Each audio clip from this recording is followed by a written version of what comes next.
This is your Ride4Rufiji Moment number 25. Right now I'm in Sudbury. It's Sunday night. We're just outside of the home of the host there taking care of us. You can actually see the girl that's biking by me right now. A Muslim girl. Anyway, I don't. Hello. I don't want to draw unnecessary attention. But I did speak a message at the church here in Sudbury, Lansing Baptist, today, and I encouraged them in their witness. And I encouraged them also with the work that we have been doing in Oshawa, reaching out to the ends of the earth, and that God has sent the ends of the earth here to Canada. And I guess from the one who just biked by me, it's a perfect example that here in Canada, we have all flavors, we have all nations, we have all tribes, we have all tongues in this country. And as a church, may God find us faithful in reaching out to these people with the freedoms that we share in this country, that we can share Jesus openly with people who come from countries like Saudi Arabia, the birthplace of Islam. Good luck in trying to share your faith about Jesus there in Saudi Arabia, but you can do it here in Canada. And so God has given us a great privilege and opportunity. We're staying in this motor home tonight.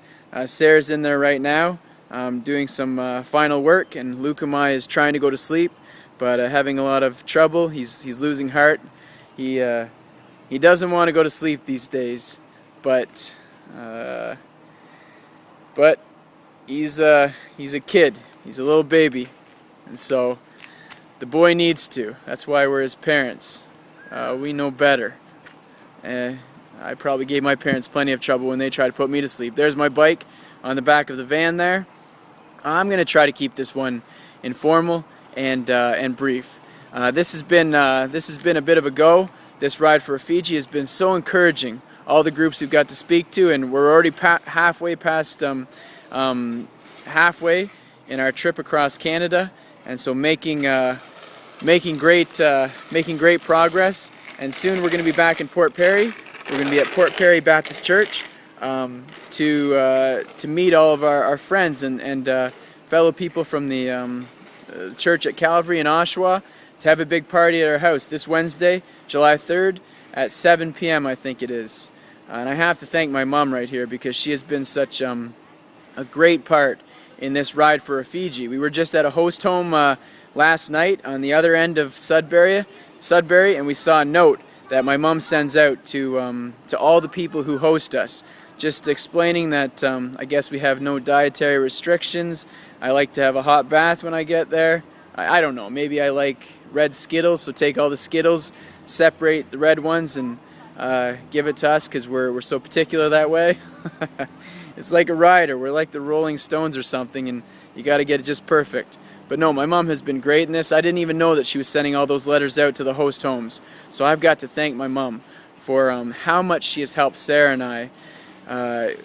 This is more busy than we expected, than we anticipated, but so many people have stepped in, and we trust that God is in this as a result. I'm going to say very quickly that I've actually, this week as I've been biking, one of our host homes hooked me up with books on my iPhone. I don't really know how to operate my iPhone. I just got it right before the ride, and it's been very helpful. But I didn't know that I could listen to books on my iPhone. I guess of course I could. I just didn't have the time to put them on. So he put a bunch of books on for me. One of them was God's Smuggler by Brother Andrew, and wow, what an account. What a book. I was really impressed with the way that he relied on God for everything. And even when God provided things for him, his lovely wife that he's still married to, I believe, at least in the epilogue, they're still married, and still God is still taking care of them and sustaining their ministry. So his wife, but also even the home that God provided for Brother Andrew and his wife and his family. And then at one point during the book, they really feel like they need to buy little Bibles, so that because the little Bibles, more of them will fit inside the cars that they're smuggling into these closed countries behind the Iron Curtain. You have to read the book to understand, but they're smuggling books into closed countries to share Christ with people that are still under communism. And he really feels that if he can get little Bibles, he can bring more, because more will fit into his car. But none of his suppliers print small Bibles. So the only way that he's going to do it is by putting up his house that God has provided for him on the market.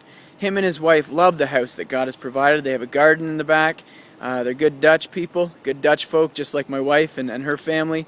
They love their gardens, they love their coffee, and they love their wooden shoes. And he doesn't want to give up his home, but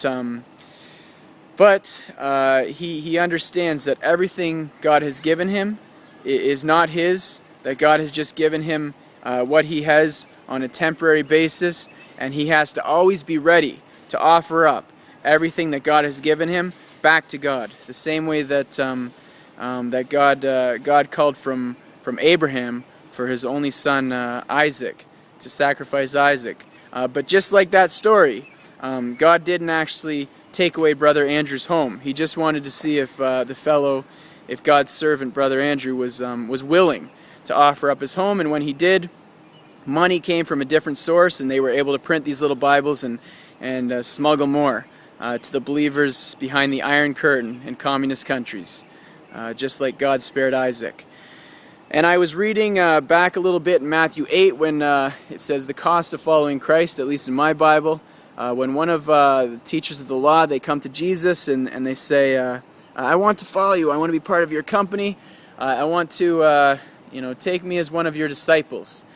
And Jesus says to the man, foxes have dens, and birds of the air, they have nests, but the Son of Man has nowhere to lay his head.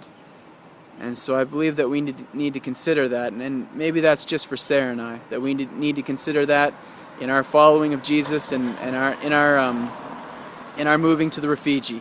There are many things that we're asking God to provide for us, but we have to understand that our Lord and Master, Jesus Christ, He had no place to lay His head. He wasn't even given a proper place to be born. And so even if God does provide us with the things that we're asking Him for, we have to always be prepared to give them back to Him. He's giving them to us. He'll bless us. But He's blessed us to be a blessing. And so anything He's blessed you with is still His. And He's blessed you with it so that you're ready and willing to give it to others. That always, everything you have with an open hand, that you let go through your fingers. Nothing is yours, everything is His. He's blessed you, but He's blessed you so that you can bless others with what you have. You always have to be ready to give of what you have. Never hold on to what you have with a closed fist. And I think that's key. That's something that was just for me, I think, personally, as I read that through Matthew 8, and as I understood from Brother Andrew's testimony in his book, God Smuggler. So this update, this informal update, has been much longer than I thought it would. It's 8 minutes and something, but I'm going to bed tonight, starting back up in the morning tomorrow to go to Perry Sound, then Lindsay on Tuesday, and finally Port Perry on Wednesday for the big party, July 3rd, 7 p.m., Port Perry Baptist Church in my backyard. You're all welcome. Anybody within driving distance is welcome. I'm looking forward to seeing you guys, all the people that have been praying. I'm looking forward to seeing you before we continue our bike out east in this Ride for Fiji. If I haven't said it, this is Ride for Fiji Moment number 25. Good night, usiku mwema. Na wewe pia.